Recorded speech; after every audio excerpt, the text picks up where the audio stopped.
Kisah Nabi Sulaiman alaihissalam, Raja segala makhluk. Nabi Sulaiman alaihissalam adalah putra dari Nabi Daud alaihissalam. Sejak kecil, Nabi Sulaiman sudah menunjukkan tanda-tanda yang istimewa. Dia lebih cerdas dari siapapun, rajin beribadah dan rendah hati. Meskipun ayahnya adalah raja yang hebat, dia sama sekali tidak pernah sombong. Semua orang beranggapan Nabi Sulaiman pasti akan meneruskan tahta ayahnya, menjadi raja bagi kaum Bani Israel. Suatu hari, Nabi Daud mengajak Nabi Sulaiman ke persidangan. Saat itu, ada dua orang yang sedang berseteru. Baginda Raja, domba-domba miliknya masuk ke perkebunanku dan menghancurkan semua tanaman milikku. Saya meminta ganti rugi. Mohon Baginda bisa memberikan nasihat yang adil, kata pemilik kebun. Saya sudah lama menunggu masa panen, dan sekarang saya tidak bisa memanennya. Nabi Daud bertanya kepada pemilik domba, apakah benar dombanya telah merusak perkebunan itu? Dan si pemilik domba membenarkan hal tersebut. Kemudian, Nabi Daud memutuskan pemilik domba harus menyerahkan ternaknya sebagai bentuk ganti rugi. Keputusan itu disambut gembira oleh pemilik kebun. Namun, keputusan itu terasa berat bagi pemilik domba.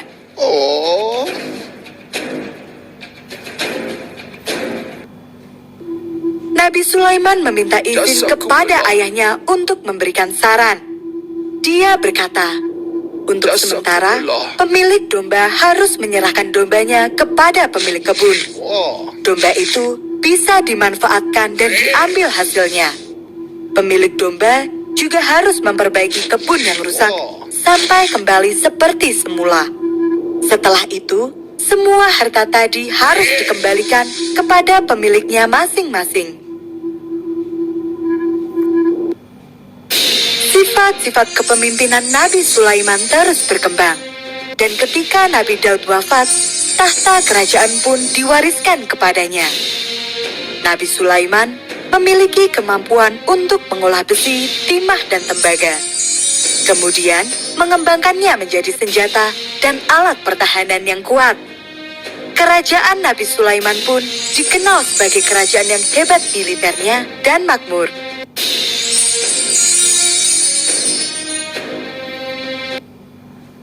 Nabi Sulaiman mewarisi semua sifat mulia dari Nabi Daud, termasuk kenabiannya.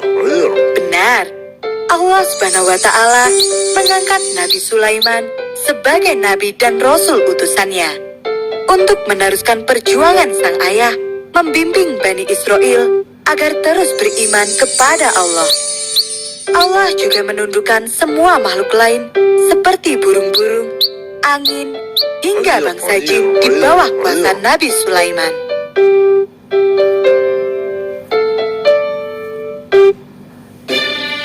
Suatu hari, Nabi Sulaiman bersama pasukannya melintas di sebuah padang rumput. Tiba-tiba, terdengar jeritan seekor semut. Bersembunyi di rumahmu, sebelum Sulaiman dan pasukannya menghancurkanmu di bawah kaki mereka. Nabi Sulaiman mendengarnya dan memerintahkan pasukannya untuk berhenti.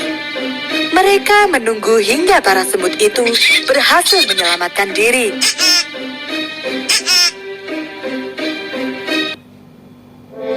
Pada saat Nabi Sulaiman melakukan perjalanan ke Yaman, dia melihat sistem penyaluran air yang luar biasa.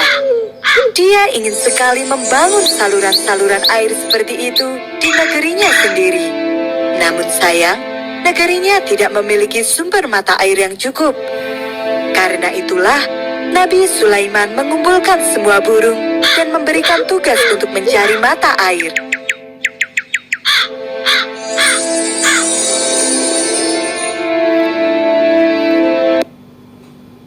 Semua burung hadir memenuhi panggilan Nabi Sulaiman. Hanya burung hut saja yang tidak hadir. Nabi Sulaiman berkata, "Kenapa aku tidak melihat burung hut-hut? Aku pasti akan menghukumnya dengan siksaan yang berat, kecuali dia memberiku alasan yang jelas. Tak lama kemudian, burung Hud datang dengan wajah ketakutan. Dia khawatir mendapatkan hukuman dari Nabi Sulaiman.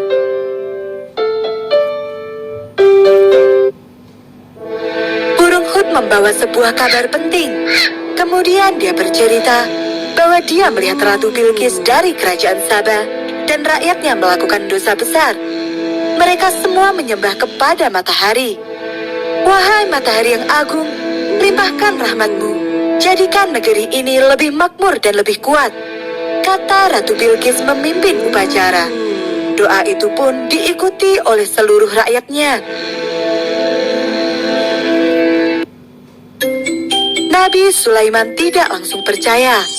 Untuk membuktikannya, dia pun menulis sebuah surat kepada Ratu Bilqis. Nabi berkata, "Aku akan melihat apakah kamu benar atau berbohong.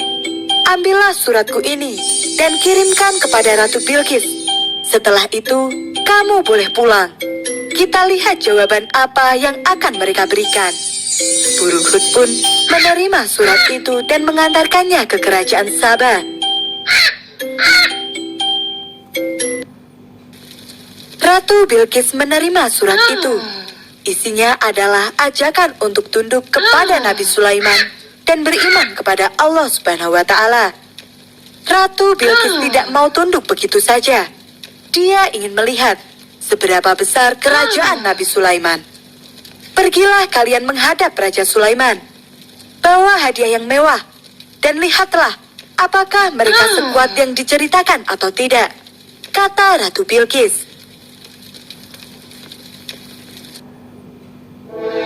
Burung Hud mendengar rencana itu dan segera melaporkannya kepada Nabi Sulaiman. Mendengar informasi ini, Nabi Sulaiman memberikan perintah kepada para jin untuk membangun sebuah istana yang tidak ada tandingannya. Istana itu terbuat dari kaca dan di bawahnya mengalir sungai-sungai yang jernih. Nabi juga menyiapkan semua prajurit dari segala golongan, yaitu manusia, hewan, dan jin.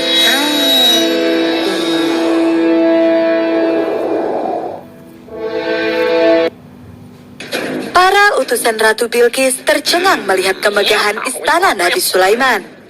Ditambah lagi ketika melihat barisan pasukan yang begitu banyak. Mereka terbata-bata menyampaikan hadiah dan pesan dari sang ratu.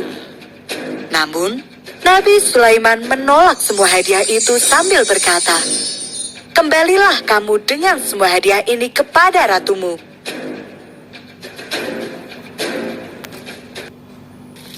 Utusan Ratu Bilqis kembali pulang dan menyampaikan semua pesan dari Nabi Sulaiman. Raja Sulaiman berkata akan mengirim bala tentara ke sini jika Ratu tidak menuruti perintahnya. Beliau minta Ratu untuk datang sendiri dan menyerahkan diri, kata sang utusan. "Bagaimana kekuatan mereka?" tanya sang Ratu. "Mereka sangat kuat, Ratu," jawab sang utusan. Wajahnya terlihat pucat dan ketakutan. Ratu Bilqis mengumpulkan semua panglima dan meminta pendapat. Apa Ratu berniat untuk menyerah dan membuang Tuhan yang selama ini kita sembah? Tanya para panglima. Lalu, apa yang bisa kita lakukan? Tanya Ratu. "Kami hanya bisa berperang, Ratu," jawab mereka. "Tapi kita akan kalah. Raja Sulaiman begitu kuat," kata Ratu lagi.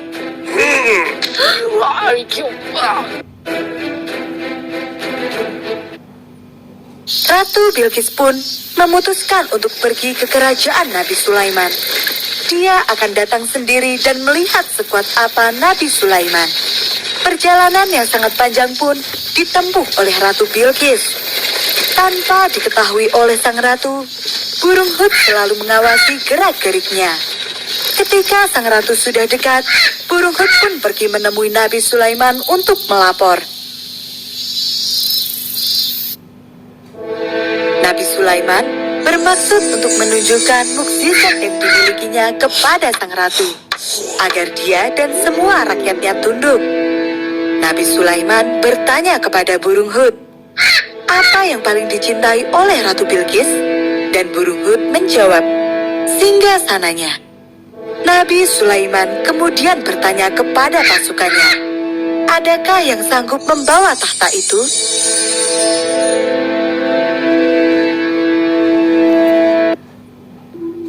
Jin Ifrit menjawab, aku akan membawa tahta itu ke sini sebelum engkau sempat memejamkan matamu.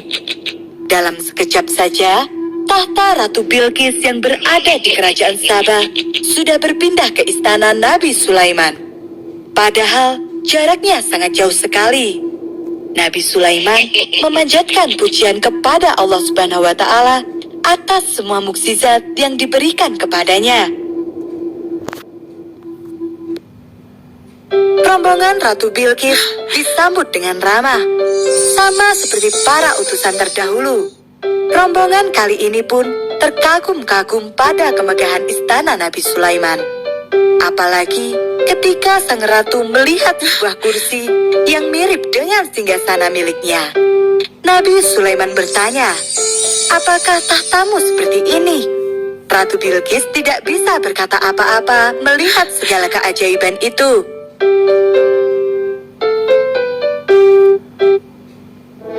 Nabi Sulaiman menunjukkan semua mukjizat Allah yang diberikan kepadanya. Itu adalah bukti bahwa dia benar-benar utusannya. Akhirnya, Ratu Bilqis menyadari bahwa dirinya bukan apa-apa jika dibandingkan dengan kuasa Allah Subhanahu wa Ta'ala. Dia bersumpah untuk beriman kepada Allah. Subhanallah. Setelah itu, seluruh rakyat kerajaan Sabah pun beriman kepada Allah Subhanahu wa Ta'ala. Selama menjabat sebagai raja, Nabi Sulaiman meneruskan perjuangan Nabi Daud untuk membangun Masjid Al-Aqsa. Selama pembangunan, Nabi berdoa kepada Allah agar 1. Menjadi raja yang bijak, 2. Memiliki kerajaan yang tidak ada tandingannya, 3. Mengampuni dosa siapapun yang mengunjungi Masjid Al-Aqsa. Sebelum masjid selesai dibangun, Nabi Sulaiman wafat dan kembali kepada Allah Subhanahu wa Ta'ala.